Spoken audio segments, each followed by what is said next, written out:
ആക്രമണം ലക്ഷ്യം കണ്ടില്ലെന്ന് സ്ഥിരീകരിച്ച് ഇസ്രായേൽ. ആക്രമണത്തിൽ ലക്ഷ്യമിട്ട ഹമാസ് നേതാക്കളെ വധിക്കാനായില്ല എന്ന് ഇസ്രായേൽ പ്രതിരോധ മന്ത്രാലയം വ്യക്തമാക്കി. ഇസ്രായേലിന്റെ പേരെടുത്തു പറയാതെ ദോഹ ആക്രമണത്തെ അപലപിച്ച് UN സെക്യൂരിറ്റി കൗൺസിൽ പ്രമേയം പാസാക്കി. അതിനിടെ അമേരിക്കൻ പ്രസിഡന്റ് ഡൊണാൾഡ് ട്രംപിനെ പുകഴ്ത്തി ഇസ്രായേൽ പ്രധാനമന്ത്രി രംഗത്തെത്തി. ദോഹയിലെ ഓപ്പറേഷൻ ലക്ഷ്യം കാണുന്നതിൽ പരാജയപ്പെട്ടുവെന്ന് ഇസ്രായേൽ പ്രതിരോധ മന്ത്രാലയം സ്ഥിരീകരിച്ചു.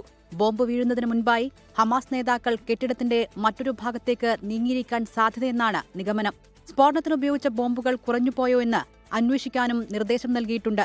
ദോഹയിലെ ആക്രമണത്തിൽ നിന്ന് ഹമാസ് നേതാക്കളെ രക്ഷിച്ചത് ടർക്കിഷ് നാഷണൽ ഇന്റലിജൻസ് ഓർഗനൈസേഷൻ നൽകിയ മുന്നറിയിപ്പാണെന്ന് തുർക്കിയിലെ പ്രാദേശിക മാധ്യമങ്ങൾ റിപ്പോർട്ട് ചെയ്തിട്ടുണ്ട്. ഇസ്രയേലിന്റെ വ്യോമനീക്കം സശ്രദ്ധം വീക്ഷിച്ചതിനുശേഷം വിവരം തുർക്കി ഇന്റലിജൻസ് ഹമാസിന് കൈമാറിയിരുന്നുവെന്നാണ് റിപ്പോർട്ടുകൾ. അധിനിവേശ വെസ്റ്റ് ബാങ്കിനെ രണ്ടായി വിഭജിക്കുന്ന ഈവൻ കുടിയേറ്റ പദ്ധതിക്ക് ഇന്നലെ ഇസ്രയേൽ പ്രധാനമന്ത്രി ബെഞ്ചമിൻ നെതന്യാഹു അംഗീകാരം നൽകി. ഇസ്രയേലി കുടിയേറ്റക്കാർക്കായി 3400 പുതിയ വീടുകൾ വെസ്റ്റ് ബാങ്കിനും കിഴക്കൻ ജെറുസലേമിനുമിടയിൽ നിർമ്മിക്കുന്നതാണ് പദ്ധതി. ഫലസ്തീൻ രാഷ്ട്രം ഒരിക്കലും യാഥാർത്ഥ്യമാകാൻ അനുവദിക്കില്ലെന്നും പ്രദേശം തങ്ങൾക്ക് അവകാശപ്പെട്ടതാണെന്നും കിഴക്കൻ ജെറുസലേമിൽ നടന്ന പരിപാടിയിൽ നെതന്യാഹു പറഞ്ഞു. ഖത്തറിൽ ഇസ്രയേൽ നടത്തിയ ആക്രമണത്തെ UN രക്ഷാസമിതി അപലപിച്ചു.